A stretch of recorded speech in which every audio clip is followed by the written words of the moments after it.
I realized, sabi ko, Lord, gusto kong bumawi sa pamilya ko.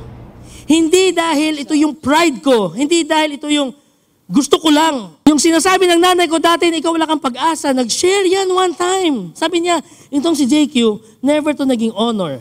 Never to na merong medal nung mga graduation nito. Pero hindi po basta-basta ang sinabit niya sa bahay namin. Dahil si Kristo ang pinakilala niya sa bahay namin.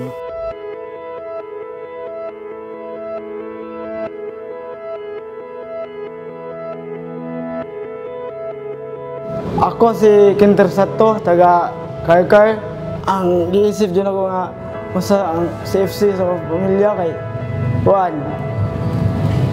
Pag-Juan, magtinabangay gani bro, dili mag-iyahay ba? Example, para anak ko, lisod giglak ko. Giyahan ko, agi na brad kay lisod kayo, agian, maglisod kag tikang. Para na ko, ang community, kanang sa isig ka kuan mo ba? Tinabangay gani kanang dili mag tamay uban nga kuan bro nga. Oy, dili ni tabangan eh. Bahala na siya paningkamot na siya kuan. Pero ako sa ko nga part bro, nakadako jud ako nga kuan bro. Ang singles progress bro.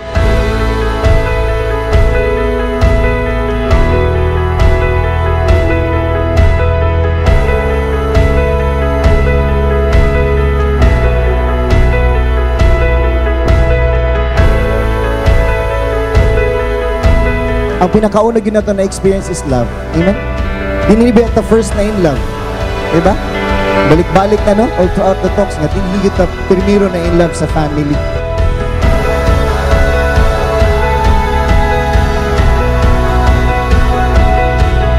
Child's moral values is first developed at home. Kaya nga sabi ko, kung ano ka ngayon, yan ang pinanggalingan mo.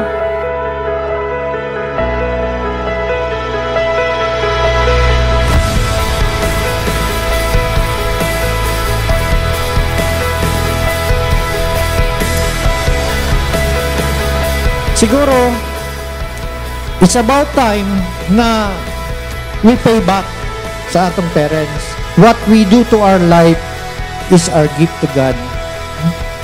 So kung anong ginagawa mo sa sarili mo, iyon yung regalo mo sa Diyos. At kung yun ang regalo mo sa Diyos, natural, yun din yung regalo mo sa iyong magulang.